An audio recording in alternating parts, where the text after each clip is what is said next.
Today I'm going to show you how to change the ringtone for your Facebook Messenger notifications.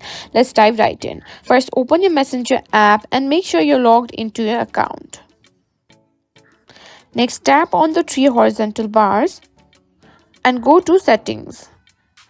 You tap on Notifications and Sounds. Scroll down. Here you can find text tone. You can choose whichever you prefer. To change the ringtone, you can find the ringtone option in Notifications and Sounds. Tap on that and you'll be presented with a list of available ringtones. Go ahead and listen to the ringtones by tapping on them. Once you find one you like, simply select to set it as a new notification sound. And that's it. After selecting, make sure to confirm your choice if prompted, and that's it. You've successfully changed your Messenger ringtone.